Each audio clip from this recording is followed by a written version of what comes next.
Unaona sasa? Uone sitaenda kumwambia nini bibi wangu mpaka anielewe. Usijali. Nitajua nini cha kufanya. Bana. Yaani mimi naona hili swala tungemshirikisha na bro. Amna, relax mpendwa jamani. Usijali, kila kitu kitakuwa sawa. Unasikia Catherine? Abe. Najuta kwa nini nimekifanya hivi. Jamani, usiseme hivyo. Niko naye bega kwa bega. Please. Tulia, nitaongea naye. Whatever, chochote kile nitafanya tu moyo sawa. Samahani. Sawa.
Afadhali nimekuona.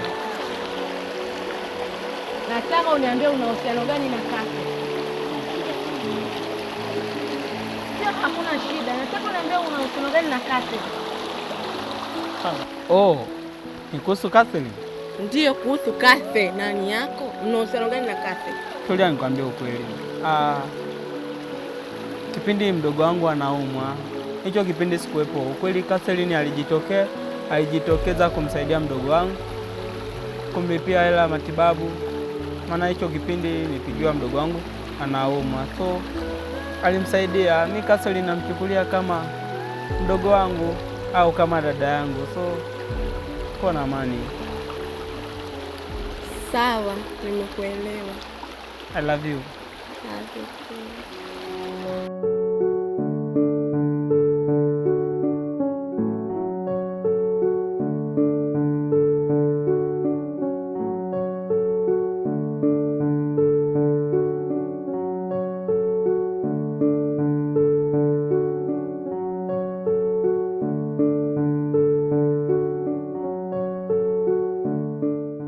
Huo ndo ukweli shoga yangu.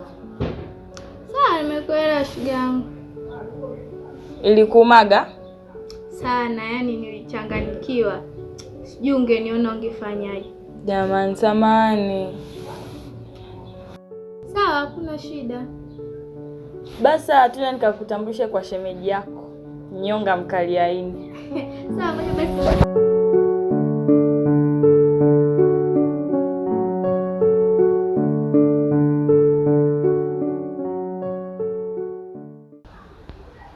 Mdogo wangu, siku hizi huna adabu hata kidogo.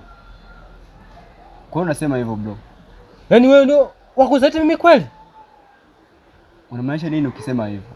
Yaani wewe unashauri mimi niwe na mahusiano na Catherine, alafu kumbe wewe mwenyewe ndio unayenizunguka. Hapana. Usimlaumu mdogo wako. Kwa nini simlaumu? Ndio hivyo. Mdogo wako nusu anikose mimi kwa sababu ya kutetea penzi lako wewe na Catherine. Ni kweli bro, huwezi kuelewa. Ngoja nikueleweshe. Ilikuwa hivi. Dani, mimi nahisi kaka yako Prince ananielewa, ananipenda lakini hataki kuniambia. Na mimi nampenda pia. Kwa nataka tuigize kama mapenzi ili tumfanye awe na wivu. Uko tayari? Mimi niko tayari. Sawa. Sijali. Asante.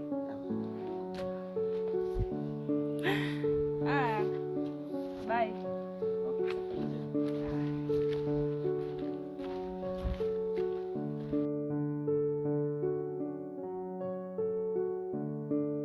And that was our plan.